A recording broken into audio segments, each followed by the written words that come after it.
ብሩኬ ያለበት ሁኔታ እጅጉን በጣም ልብ ይሰብራል። ሞገስና መድብል በተባባሉበት ሰዓት በርና አጥር አፍርሰው ብሩኬ ያለበትን ሁኔታ ሲያዩት ደም እንባ ተላቀሱ። የካሌብ ሞሴሳ ወይንም የዝና ሰዎች አፈር ደም እያስጋጡትና የመከራን ጉድ እያስበሉት ይገኛሉ። ብሩክ ገና መድብል ወንድሙንና ዝና ጓደኛውን ሲያይ ራሱን መቆጣጠር አቅቶት ደም እንባ እያለቀሰና እግሩንም በተለያዩ ስለቶች አድምተውና ቁስለው እንዲሁም ደግሞ ፈንክተው እያሰቃዩት ይገኛሉ። መድብል ደግሞ የብሩኬን ሁኔታ በዛ አይነት ሲያየው እጅጉን በጣም ተጨነቀና የሚሆነው ሁሉ ግራ ገብቶት፣ ወይኔ ወንድሜ ላንተ እኮ ይሄ በፍጹም አይገባህም ነበረ። አንተ ተከብረህና ደስተኛ ሆነህ መኖር ነበረብህ። እኔን ወንድምህን አሁን ከዚህ ቦታ ላይ ወተን ደስተኛ ህይወት ትኖራለህ እያለ መናገር ጀመረ። ብሩክ በሚገርም ሁኔታ ወንድሙንና ጓደኛውን ሲያይ በደስታ ተሞልቶ ልጅስ በህይወት አለች? ምሳሌስ ደህና ናት? እያለ መጠየቅ ጀመረ።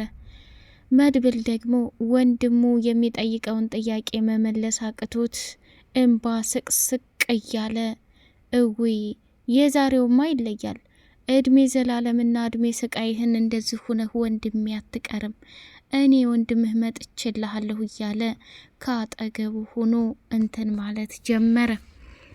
ያሳዝናል። ሌላውና ትልቁ ነገር ደግሞ ዝና በቁመናው ሚስቱን ተቀማ። ገንዘብህን ሀብትና ንብረትህን በ7 ቀን እመልስልሃለሁኝ እያለ ሉላን እቤቷ ድረስ ይዞ ሂዶ አንቺን የመሰለች ልዕልትና ቆንጆ እንዴት እዚህ ያስቀምጥሻል? እኔ ምልሽ በባልሽ በጣም ደስተኛ ነሽ ወይ እያለ መጠየቅ ጀመረ። እሷም ደግሞ እንደ አይነት ቆሻሻ ነገር ለገንዘብ ብዬ ከምሰራ ሞቴን እመርጣለሁኝ፣ አንተ የማትረባ ነህ፣ ህጉም ቢሆን እንደ አይነት አይፈቅድልህም። አሁን ሞገስ መጥቶ ከባድ ጦርነት ከመፈጠሩ ወዲህ ቤቱን ለቀህ ውጣልኝ ብላ አለችው ማለት ነው። ሰላም ሰላም ሰላም! ውድ የተከበራችሁ የስጦታ ሚዲያ ቤተሰቦች እጅግ በጣም ተወዳጁና በጉጉት ስንጠብቀው የነበረው የምሳሌ ድራማ እንደቀጠለ ይገኛል። ቻናሉን ላይክ፣ ሰብስክራይብ እያደረጋችሁ አበረታቱኝ ማለት ነው። ብሩክ ያለበት ቦታ ላይ በመጨረሻ ጥርጣሬ አድሮበት ነበርና መድብል ጀግናው ብሩኬን አንተም ለጓደኛ ስትል እኔም ለወንድሜ ስል የኔም ወዳጅ ለኔ ሲል ለብሩኬ መስዋዕትነት ከፍለን ካለበት ቦታ ላይ አውጥተን እነዚህን አረመኔና ውሾች አፈር ደም እናስበላቸዋለን ብሎ ወሰነ። ከዛ በሚገርምና በሚደንቅ ሁኔታ እጅጉን አዘነና ወይኔ ጉዴ ጭራሽ ይሄ ነገር መደረግ አለበት እንዴ? ወንድሜንማ የቀጠፉት ሰዎች የእጃቸውን ማግኘት አለባቸው ብሎ ወሰነ። ማህሌት አሁንም ከዝና ጋር ሁና ዝናዬ እንዴት ነህ? እምን ቦታ ከርመህ ነው እያለች መጠየቅ ጀመረች። እሷም ደግሞ አይ ቆይ አንተ ትቀልዳለህ እንዴ? ኤፍራታ ስላንተ ምንም የምታውቀው ነገር የለም። ስሚ ማህሌት፣ አሁን እኔ ብዙ ጭቅጭቅ አልፈልግም። ኤፍራታ ያለችበት ቦታ ላይ ማንቁርቷን ይዘሽ የማትመጭ ከሆነ አንቺ ላይ የሚደርሰው አደጋ ከባድ ነው፣ ተጠንቀቂ ብዬሻለሁኝ ብሎ ነገራት። ከዛ እሺ ዝና ያዘዝከኝንም አደርጋለሁኝ፣ ምንም ቢሆን ምንም ችግር የለውም እሺ ብላ ወደ ቤቷ ስትሄድ ኤፍራታ ቤት እንዳልገባች በስልክ ደውላ ነገረችው። ዝናም ለካሌብ ሞሴሳ ደወልና እንዴት እየሄደልህ ነው ብሎ ሲለው ካሌብ እኔ አሁን ላይ ጠንክሬ እየሰራው ነው፣ የሚወጡትንና የሚገቡትን እየፈለግኩ ነው ያለሁት ብሎ አለው። ከዛ እየተከታተልክ በአሁን ላይ ምንም ስህተት ማየት አልፈልግም ዝና፣ እኛ ስናሸንፍ እንጂ ሰዎች ሲያሸንፉን አይቼም አላቅም። አውቃለሁ ካሌብ፣ ያንን ያልኩህን ነገር ግን ዛሬ መጨረሻ መፈጸም አለበት። ችግር የለውም ነገ ማታ ወይም ዛሬ ማታ ያሉትን ነገር አስተካክዬ እደውልልሃለሁኝ አለው። እሺ እቀበላለሁ፣ ችግር የለውም አለ። ከዛ በጣም ደነገጠና በሚገርም ሁኔታ ዝናም የብሩኬን አሟሟት እየጠበቀ ይገኛል። ብሩክ ያለበትን ቦታና እንዲሁም ደግሞ አንዳንድ ደም የፈሰሰበትን የታገተበትን ቦታ በህይወት እንዳለ እግሩም እንቅስቃሴ እንዳለው አይተናል ማለት ነው። መድብል አሁን ላይ ጠንካራና ጀግና ሆኖ አሸንፎ እነዚህን አረመኔና ክፉ ሰዎች ወንድሙን ለምሳሌ ማንጣት አለበት። ወደ ምሳሌ ላይ ስንሄድ ደግሞ ቅድስትዬ አለችና ቁጭ ብለው እዘኝ ብላ አዝላት እያለ እያጫወተች ያሳለ በድንገት ብሩክን አስታወሰችና አባቴን አፈቀኝ፣ አባቴን አምጡ ብላ ስቅ ብላ ስታለቅስ ኧረ ተይ ምሳሌዬ ተይ፣ ጨጓራዬን አትላጭኝ፣ ቆይ እውነታውን ማወቅ አለብሽ፣ ካሁን በኋላ አንቺን መደበቅ እንደሌለብኝ ተሰምቶኛል ብላ እውነታውን ልትነግራት ስትል በፍጹም መረጋጋት የሚባል ነገር አልፈጠረባትም። ከዛ እያለቀሰችና ደም እንባ እያነባች ስለ አባቷ ማስታወስ ጀመረች። ቅድስትም የምትሆነው ግራ ጠፋትና እፎይ እኔ ያስኩትን ችግርና እሳት ግን የተረዳይ ሰው ይኖር ይሆን እንዴ? አይ መከራዬ፣ ስቃይ በዛብኝ እያለች መቃጠልና መንገብገብ ጀመረች። መጨረሻ ላይ ደግሞ ቅድስት የምትገባበት ግራ ጠፋትና ምሳሌዬ ወደ ውጭ ላዝናናሽ እንዴ ብላ ስትል በቃ አንቺ ታጎትሽ ጋር ተጫዋች፣ እኔ ደግሞ ለቤት እቃ ገዝቼ ልምጣለችና ወደ ውጭ ስትሄድ ደላላውን አገኘችውና ቅመሟ እንደምወድሽና እንደማፈቅርሽ ታውቂያለሽ ብሎ መንገድ ላይ ሲቆምባት እኔንም እንደዚህ ብለህ አስማምተህ ልትሸጠኝ ነው አይደለ? መቼም የደላላ ስራ እኮ ሰላም እያሳጣችሁ ያለ የሌለውን ዝም ብላችሁ እያወራችሁ ማህበረሰቡን ግራ እንዳጋባችሁ ታውቃለህ ወይ እንዴ? እኛ ደላሎች ባንኖር ገዥና ሻጭን አንድ ላይ ባናደርጋቸው ኑሮ እንዴት እንደዚህ ይሆናል ብለሽ ታስቢያለሽ? አየሽ፣ እውነታው ይሄ ነው። መቀበል ታቃተሽ የራስሽ ጉዳይ ብሎ አላት። ከዛ ካሁን በኋላ አጠገቤን እንድታየኝም አልፈልግም። እኔ በጣም የምወደውና የማፈቅረው እንዲሁም ደግሞ እያፈቀርኩትና እየወደድኩት እሱ እንኳ ባይመጣ ለረጅም ጊዜ የምጠብቀውና የምሳሳለት ፍቅር አለኝ አለችው። ከዛ እውነትሽን ነው ቅመሟ፣ የምወድሽን ያህል እንዳስቀይምሽ አልፈልግም። የምታወሪው ነገር ልክ ነው አላት። የማወራው ነገር ሁሉም ልክ ነው፣ ካመንክ አመንክ፣ ካላመንክ ደግሞ የራስ ጉዳይ ብላለችው። በጣም ተገረመና እሺ እንደዛም ካልሽ ችግር የለውም፣ ለሁሉም ነገር ለበጎ ነው ብሏት ተዛ ሄድና ደላላው ደግሞ ወደ ዳጣ ዘንድ ደውሎ ዳጣም ደብሯት ቁጭ ብላ ነበር።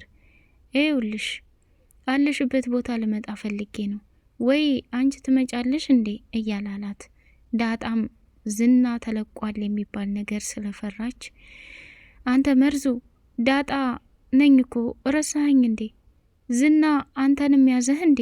ታግተህ ነው እንዴ የምትደውለው? ወይስ ዝና ዳጣ አለችበት ቦታ ጠቁመኝ ብሎህ ልታስይዘኝ ነው እንዴ አለችው። አረመኒ በፍጹም በጣም ስለደበረ ካንቺ ጋር ፈታ ለማለት እፈልጋለሁ እና እንገናኝ አላት። ከዛም እንደገና እሻለችና ያለችበትን ቦታ ላይ ስትነግረው መርዙም እዛ ቦታ ላይ ሄደና ከዳጣ ጋር ዘና ፈታ እያሉ ቆይታቸውን ቆዩ።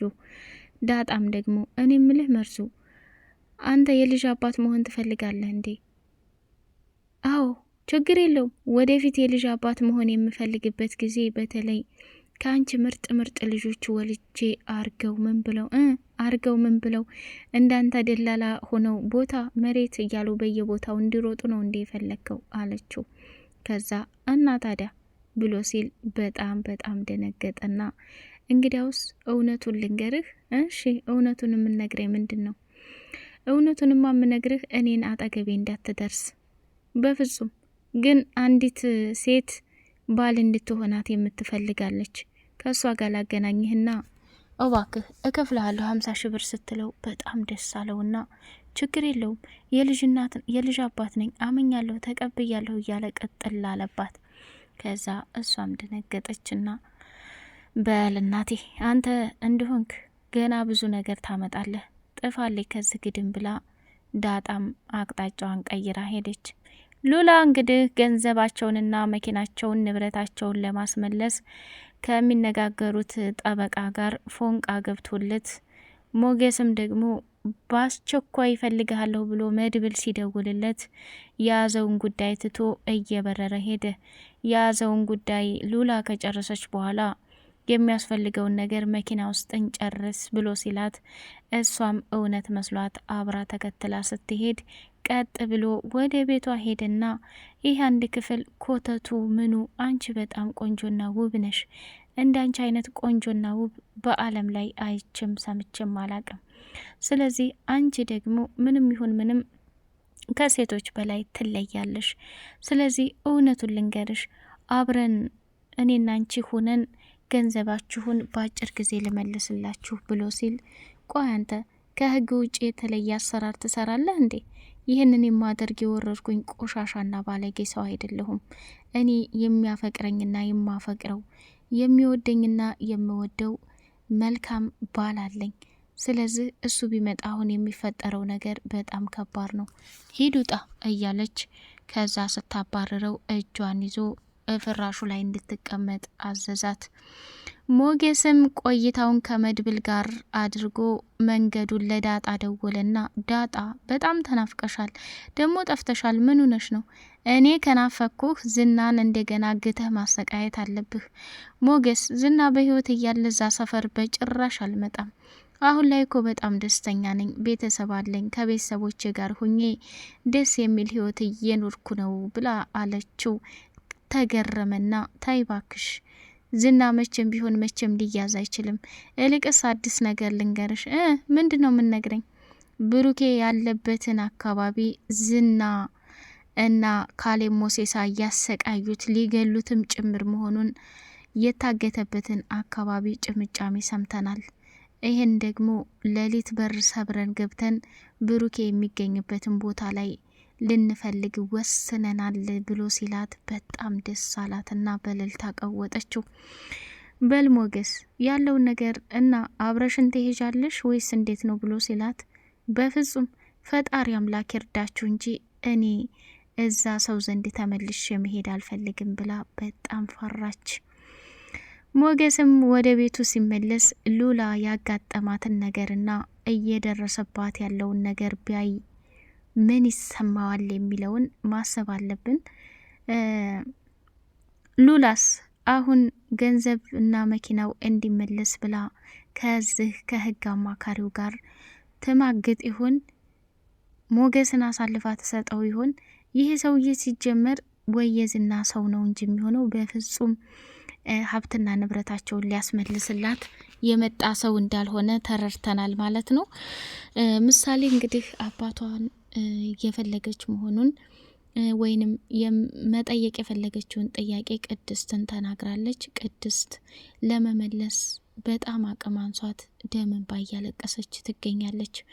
የብሩኬ ፍቅር እየባሰባት ሄዷል። መጨረሻ ላይ ብሩኬ በህይወት መኖሩን ሲነግሯት ምን ይሰማት ይሆን የሚለውን በጉጉት የምናይ ይሆናል። በቀጣይ ፓርት እስከምንገናኝ ሰላም አለይኩም ወራህመቱላሂ ወበረካቱሁ።